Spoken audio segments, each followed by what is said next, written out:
But he did have a girlfriend at the time, but he was not meant to be a fiancé, he was meant to be a priest. Ser homosexual no es un delito. Cada mujer tiene que tener una ventana en su vida, donde pueda volcar su esperanza y donde pueda ver la dignità di Dio. Per gli scandali che in questi ultimi tempi sono accaduti sia a Roma che in Vaticano, vi chiedo perdono. No one anticipated this. Just days after the world grieved the death of Pope Francis, his sister broke her silence, and what she revealed has left even the most loyal Catholics stunned. Hidden facts, emotional recollections, and a side of Pope Francis the world never knew. Until now. As accolades flooded in from every part of the globe after the dying of Pope Francis, many believed they had heard all there was to know about the adored head of the Catholic Church. But suddenly, absolutely out of the blue, his sister, Maria Elena Bergoglio, came forward. For years, she kept mute, seldom speaking to the media and keeping her inner thoughts away from the public glare. But something about her brother's death prompted her to talk. And what she told wasn't simply emotional. It was revealing, emotional, and in some respects, provocative. In this video, we're going to investigate everything Maria Elena disclosed, including facts about her brother's dying days, personal regrets, unknown memories from their youth in Argentina, and the pressure he endured inside Vatican walls. We'll also look into how the church responded to her poignant homage, how the public reacted, and why her remarks are creating so much discourse across the world. Stick around, because as we dig further, you'll hear some very shocking realities about Pope Francis, the type that contradicted the polished image many have had of him for years. And believe me, what Maria Elena mentioned toward the conclusion of her statement, it left the room silence. Let's get into it. For nearly a decade, Maria Elena Bergoglio, the sole surviving sister of Pope Francis, chose a life apart from the public limelight. While her brother, born Jorge Mario Bergoglio, grew to become one of the most known religious people in the world, Maria Elena stayed in Argentina, living modestly, seldom providing interviews, and never once seeking to benefit from her brother's celebrity. But upon the Pope's death at age 88, something within her altered. She made a message that was not organized by Vatican authorities, nor was it mediated via church media. It was raw, it was honest, and it was extremely personal. In her first television words since his demise, Maria Elena stated, "He was not only the Pope to me, he was Jorge, my brother, the youngster who chased dogs in the yard, who made me laugh when I was ill, and who sobbed the night our father died." She hesitated and then said something that surprised reporters. "I never wanted him to become Pope. It cost us more than the world will ever know." That statement alone raised several eyes. What did she mean? What had it cost them? And why had she never stated this before? In the days that followed, journalists and dedicated fans alike started delving further. What else had Maria Elena concealed all these years? And why, of all times, did she pick now to speak? But it was merely the beginning.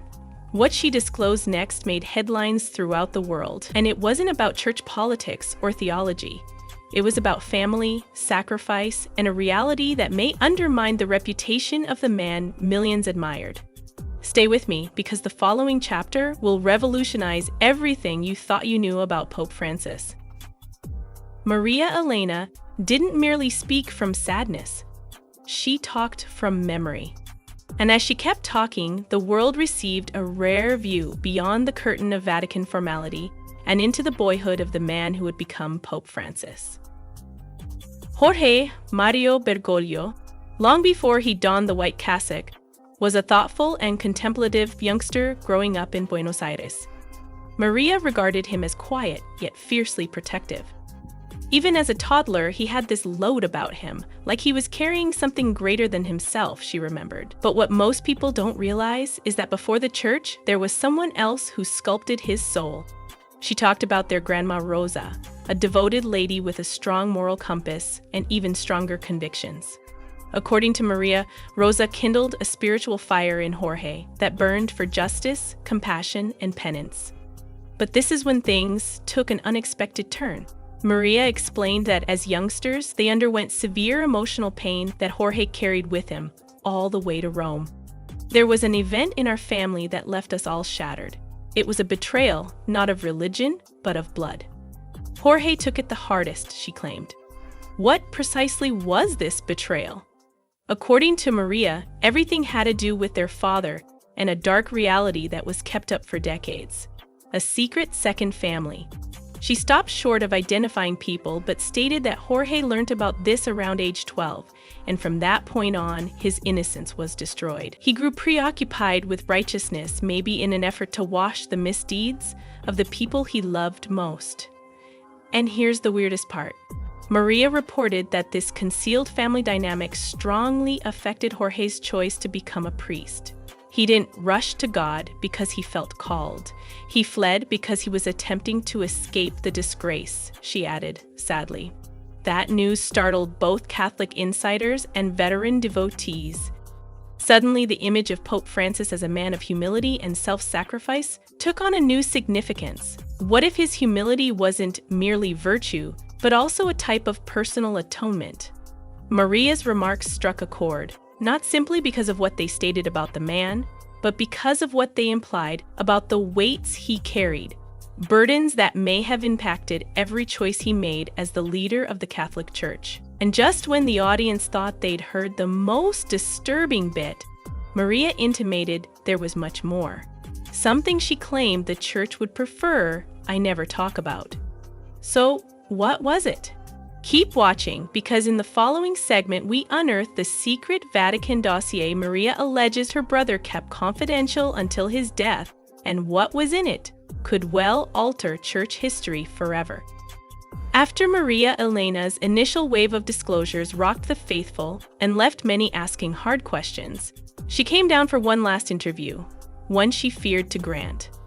Her voice quivered, not from emotion, but from the weight of duty.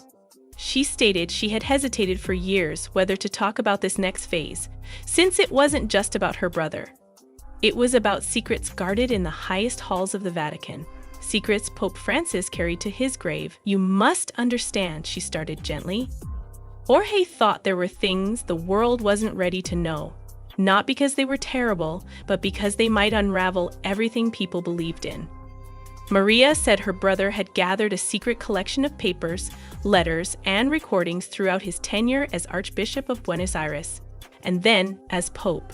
This collection, known to inside the Vatican as Il Dossier Nascosto, the secret file, was never made public. Not even his closest aides, she alleged, understood the full depth of what was within.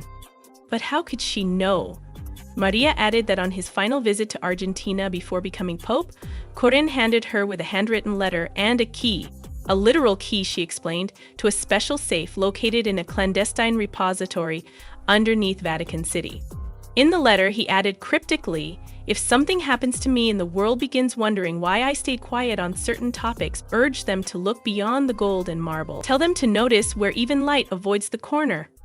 And here's when the narrative becomes frightening. Maria never used the key.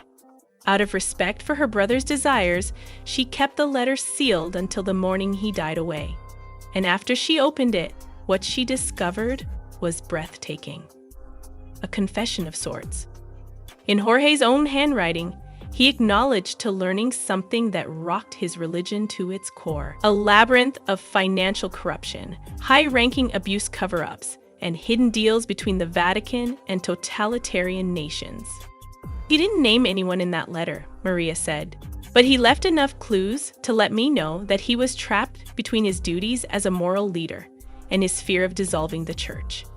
What makes this narrative even more frightening is that Pope Francis apparently chose quiet over disclosure, not because he was involved, but because he feared the church could not survive another worldwide crisis. He took a determined choice to change softly, methodically, from the inside. But according to Maria, Jorge regretted that choice in his later years. He believed that maybe the church needed to be shattered totally in order to be rebuilt honestly. He once told me, she whispered, maybe I was too gentle. Maybe I should have been the Pope who stopped the falsehoods, not defended them. This is when it becomes even more haunting. Maria said that in the weeks before his death, Jorge sought to arrange for those data to be disseminated posthumously, but something or someone intervened. The file, she says, has subsequently gone from where it was housed. Vatican authorities deny its existence. No one will recognize its existence, but Maria is determined. They know and they're scared of what's in it. And the main question is, what was so harmful within the information that even a pope afraid to reveal it? The solution could lay in what Maria says next. A revelation not only about church politics, but about a moral failing. Jorge imagined would be his worst sin. Stay with us because in the following segment we go into the tale of a promise Pope Francis made on his deathbed and why his sister feels the church is doing all it can to make sure that promise is never fulfilled. As the world witnessed the sad procession of Pope Francis's burial, few people realized that only days before his departure, in the peaceful, faint light of his private quarters, he murmured something that left his sister Maria Elena disturbed. According to her, his last hours weren't merely spent in thought or prayer, they were filled with urgency. There was one more assignment he wanted to perform, one more fact he wanted to make sure did not die with him. Maria moved up close and told him, "You've done all you could. You've carried more than anybody ever should. Let it go now." But Jorge, sick, pallid and feeble, held her hand and murmured something she will never forget. He said, "Promise me you'll tell them, not only about the dossier, but about the children." "Why youngsters?" Maria was confused. "But Jorge?" His voice, scarcely audible, murmured, "The ones who were never tallied, the ones the church failed, the ones I couldn't rescue." She believes that was the most sensitive moment she has observed from her brother. He was the Pope, the leader of the worldwide Catholic Church. But at that moment, he seemed more like a stressed priest than a mighty Pope. Maria regarded it as the last breakdown of his spirit, and what he was alluding to was something profoundly buried behind layers of silence and institutional dread. According to Maria, Jorge had spent years trying to expose what he called the quiet tragedies, cases of abuse and mistreatment that were never documented, never brought to light because they occurred in remote missions, impoverished parishes, or parts of the world the church considered too volatile to intervene. They believed the scandals would remain buried, but suddenly over 100 leaked tapes are coming down on the Vatican like a heavenly judgment, and what's in them could transform the way people perceive the church forever. Just take a look at this. A priest caught with his trousers down in a crazy session with another guy. It wasn't simply an apology, it was a warning. Why did Pope Francis want this all out before his death? Let's get into it. The Vatican's deepest shadows unveiled. The death of Pope Francis on April 21, 2025, sent shockwaves across the Catholic world. But what followed has shook the fundamental foundations of the church itself. A bombshell discovery that over 100 private tapes were supposedly assembled at the Pope's order has rattled Catholic organizations worldwide, revealing decades of what some say to be the Vatican's most tightly kept secrets. The films, apparently exposing everything from financial wrongdoing to internal power battles, seem to be Pope Francis's ultimate act of openness, a post-mortem attempt to purify the church he governed for 12 years. As one Vatican insider allegedly muttered, Francis lived as well as he could inside a system he badly wished to alter. This astonishing narrative starts not with the films themselves, but with Pope Francis's final public appearance on Easter Sunday, April 20th, 2025, only one day before his dying. Despite his poor state, having just been freed following a 38-day hospitalization for bilateral pneumonia, the Pope insisted on being there for the faithful gathering in St. Peter's Square. Even in these last hours of public ministry, his message emphasized on peace and sympathy with the afflicted, sentiments that would subsequently surface in the supposed tapes. But it was what transpired behind closed doors in the hours following this visit that has now caught national notice. According to reports that emerged in the days following his death, Pope Francis spent his final afternoon in his modest apartment at Casa Santa Marta, not in the lavish papal apartments which he had famously declined to occupy, putting the finishing touches on what some are calling his testament of truth. This collection of tapes, supposedly gathered over his pontificate, allegedly includes shocking disclosures regarding clandestine financial transactions, power battles, and what some insiders characterize as a homosexual lobby working behind Vatican gates. The notion of a homosexual lobby inside the Vatican had originally surfaced during the 2012 Vitalik controversy under Pope Benedict XVI, Francis's predecessor. In 2013, soon after becoming Pope, Francis apparently confirmed its existence at a secret conference with Catholic authorities from Latin America. When records from this meeting emerged, they showed his allegation that a stream of corruption and a homosexual lobby existed throughout the church leadership. The supposed new tapes are believed to probe further into these networks, perhaps exposing identities, dates, and specific occurrences that have been kept shielded from the public for years. If true, they would mark the most important breach of Vatican secrecy since the initial Vaterlake incident.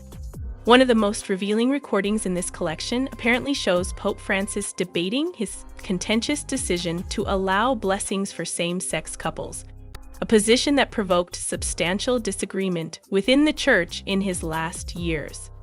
In this closed film, the Pope reportedly gives additional background for his beliefs. Last year, you chose to allow Catholic priests to bless same-sex marriages. That's a tremendous difference. Why? No, what I authorized was not to bless the union.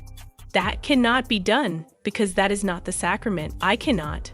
The Lord created it that way. But to bless each person? Yes, the blessing is for everyone, for everyone. In this subtle statement, we find Pope Francis clearly differentiating between blessing people and blessing unions, a theological difference that was sometimes missed in media reportage. The supposed stolen tapes apparently continue on this theme, with Francis expressing irritation at how both conservative and progressive groups misinterpreted his views for their own goals. Among the most startling recordings in the collection is purportedly one from 2015, when Pope Francis openly addresses problems that had rocked the Vatican, making a public apology that now appears prophetic in light of these latest claim disclosures. It's a huge day today. The world is in jeopardy due of the scandals. Jesus is a realist. He argues that it's inevitable that controversies will arise. But difficulty is for Guy because of which controversy. I would want, before commencing the catechesis, in the name of the Church, to pray for forgiveness for the scandals that have transpired in Rome and in the Vatican. I seek your pardon. Significant worries about particular issues and the institutional barriers he experienced while attempting to confront them. In one video, he apparently comments that public apologies without structural improvements are essentially theater. The Vatican's first attitude to these claims has been one of guarded caution. Cardinal Pietro Parolin, Vatican Secretary of State, released a short statement recognizing speculations of unapproved documents, but underscored that the Holy See would not comment on unsubstantiated accusations during this moment of sadness and change. While the exact nature of the material they contain remains unknown, early reports indicate they concentrate on three primary areas: financial corruption, sexual misbehavior, and internal power battles.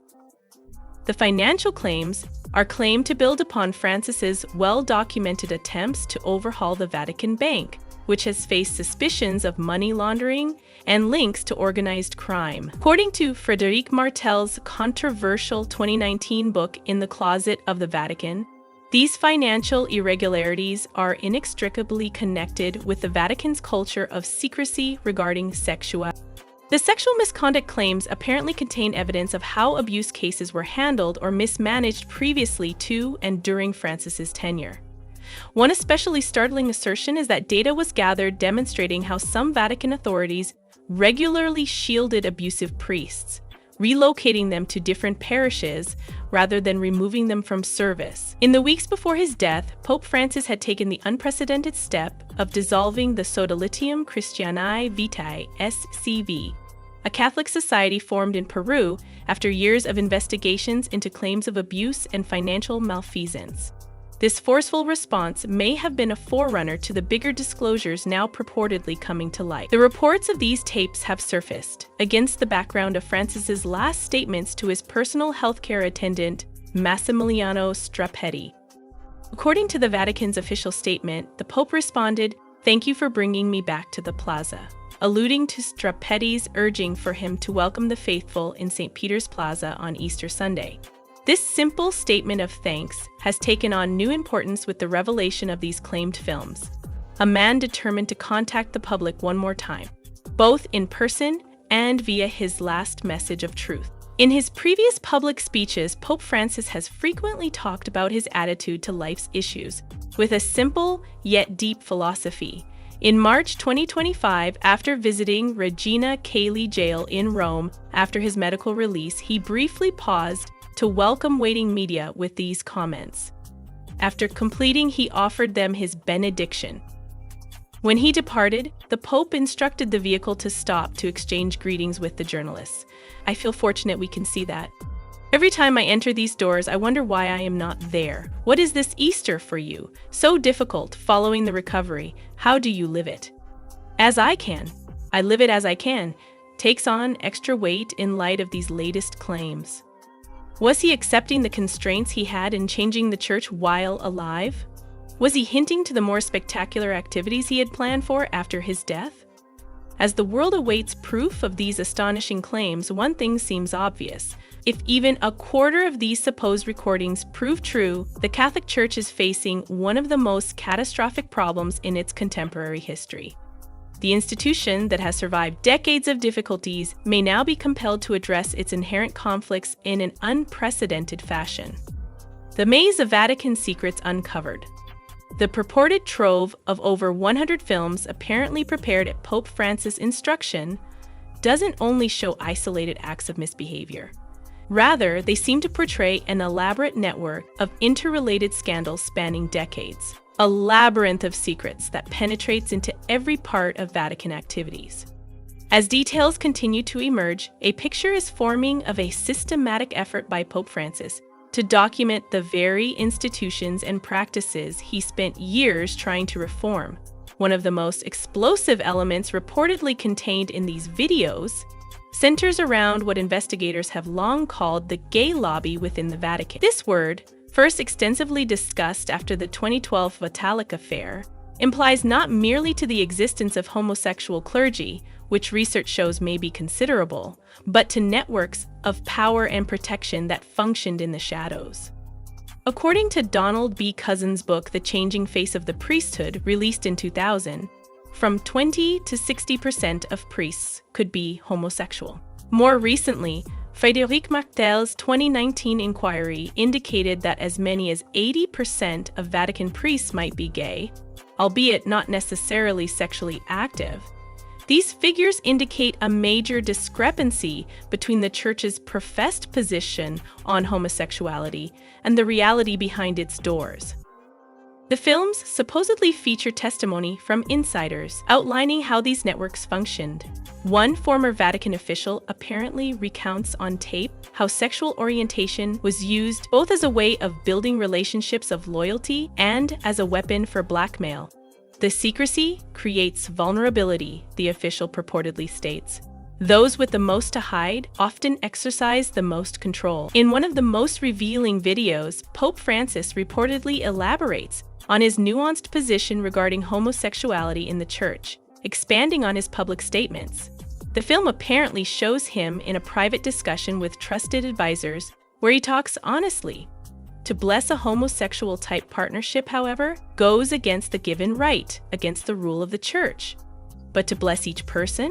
Why not? The blessing is for everybody. Some individuals were scandalized by this. But why? Everyone. You have said, who am I to judge? Homosexuality is not a crime. No, it's a human reality. This film highlights the core of Francis's approach, respecting church teaching but stressing human dignity and pastoral care. The supposed leaked tapes apparently feature far more lengthy talks on this matter, including Francis's irritation with what he viewed as purposeful misinterpretations of his stance by both conservatives and progressives. Several particular incidents are believed to be recorded in detail, including that of Monsignor Tommaso Stenico, who was suspended in 2007 after being filmed in his Vatican office, having a chat with a young man in which he disputed that homosexual intercourse was evil. Another instance reference is that of Angelo Balducci, a papal usher convicted on corruption charges in 2010, who reportedly recruited male prostitutes, some of whom were seminarians. What makes these findings so serious is not merely the record of individual malfeasance, but the purported proof of how these incidents were routinely buried. One video purportedly depicts a high-ranking cardinal, whose name has not yet been disclosed, discussing the unwritten norms for addressing such problems. The goal is always safeguarding of the institution, the cardinal purportedly claims. Individual victims are secondary issues. This mindset toward institutional protection above human well-being emerges as a recurrent theme throughout the claimed recordings, stretching far beyond concerns of sexuality to involve financial malfeasance as well. The financial corruption documented in the videos builds upon scandals that have long plagued the Vatican Bank.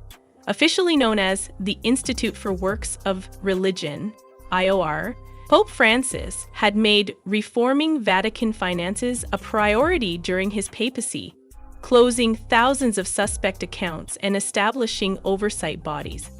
However, the films purportedly illustrate how deeply ingrained the wrongdoing remained despite these attempts. One especially incriminating video is alleged to feature evidence from an insider at the Vatican Bank exposing links to organized crime that reach back decades. The source apparently cites particular transactions that assisted money laundering for illegal businesses, with dates, quantities, and the identities of authorities who authorized them. If proven, this would give substantial proof of long-standing rumors that have persisted since the strange death of Roberto Calvi, known as God's banker, who was discovered hanging beneath London's Blackfriars Bridge in 1982. Another financial issue apparently disclosed in the films involves the London real estate catastrophe, which featured fraudulent property dealings that cost the Vatican millions. The films apparently contain internal sessions where Vatican officials debate ways to hide the scope of the losses from the public, and even Pope Francis himself. Perhaps most alarming are the claimed tapes addressing priestly sexual abuse, which has been a recurrent concern for the Catholic Church. While Pope Francis made certain efforts to address this problem, including visiting with survivors and making apologies, some have contended that his reforms did not go far enough. The films apparently capture talks among Vatican officials concerning individual abuse incidents and how they were handled or mistreated. One especially horrific video is claimed to show a meeting where authorities opted to transfer an abusive priest to a new diocese without alerting the receiving bishop of the priest's background, a procedure that permitted serial abusers to continue victimizing children for decades. These findings come against the background of Francis's own difficult record on tackling abuse. In 2018, he originally disregarded claims against Chilean Bishop Juan Barros as slander, only to eventually repent after requesting an inquiry. The films supposedly show Francis's private comments on this episode, in which he reportedly confesses being blinded by institutional allegiance and expresses remorse for not believing victims sooner. The power battles inside the Vatican comprise another key focus of the supposed tapes. They apparently illustrate the intense internal pushback Francis experienced while seeking to enact changes. One tape is claimed to show a discussion between Francis and a close advisor in which the Pope expresses displeasure about being surrounded by folks who grin while undermining what I attempt to do. This notion of being confined by the Vatican bureaucracy, known as the Curia, would explain Francis's reported determination to assemble these recordings for posthumous publication. Unable to properly reform the system while living, he may have chosen this dramatic tactic to compel change after his death. In one of his last sessions with close advisors apparently caught on these smuggled films, Francis is claimed to have made a remarkable comment that now sounds prophetic. Some changes can only come from outside the system. The Church has endured for 2 millennia because it adapts, however slowly and unwillingly. Perhaps this time, the adaptation must be forced, rather than chosen. In his autobiography released in January 2025, Francis disclosed that when he became Pope in 2013, Benedict XVI gave him a huge white box of paperwork describing many scandals. This flow of knowledge from one pope to another implies a continuity of understanding of the Church's internal difficulties. The new films may reflect Francis's own version of this transfer, not to his successor alone, but to the world. Around the globe, bishops and cardinals are scurrying to react to claims that impact their own dioceses. Of Germany, where a 2022 investigation had previously accused former Pope Benedict XVI of mishandling abuse cases during his tenure as Archbishop of Munich, the Bishops' Conference asked for an extraordinary summit to consider the fresh discoveries. The College of Cardinals, already convening to prepare for the conclave to pick Francis's successor, suddenly finds itself in an unusual predicament. How can they proceed with picking a new pope when the old one continues to speak from beyond the dead, exposing the very system they represent? This unique circumstance raises significant issues regarding the future of the Catholic Church. Can an institution with 2,000 years of history adjust to this degree of forced transparency? Will the next pope continue Francis's reform initiatives or strive to reinstate conventional customs and secrecy? And perhaps most crucially, how will the world's 1.4 billion Catholics reconcile their religion with these discoveries about the human shortcomings of their leaders? As Vatican expert Marco Politi observed, what we are witnessing is not just a scandal, it's potentially a revolution. Pope Francis appears to have concluded that the only way to truly reform the Church was to expose its deepest secrets, not for destruction, but for purification. The Church at a crossroads.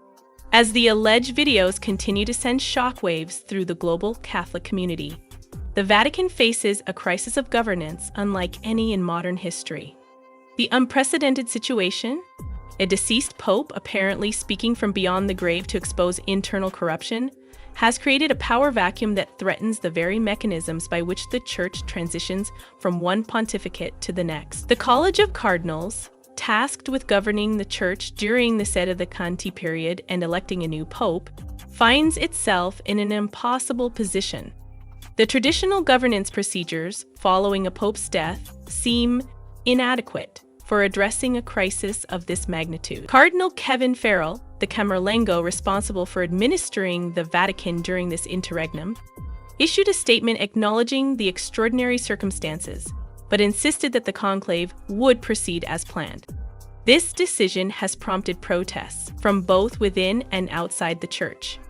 A group of 11 cardinals, led by Cardinal Blaise Cupich of Chicago, submitted a formal request to postpone the conclave until the authenticity of the videos could be verified and their contents fully assessed.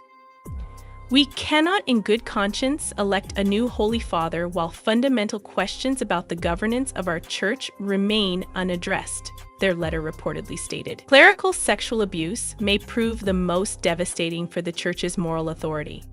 Beyond documenting specific cases, they allegedly reveal the institutional thinking that prioritized reputation over justice for victims. One senior Vatican official is reportedly shown dismissing abuse survivors' demands as unreasonable and suggesting strategies to manage their expectations without making substantive concessions.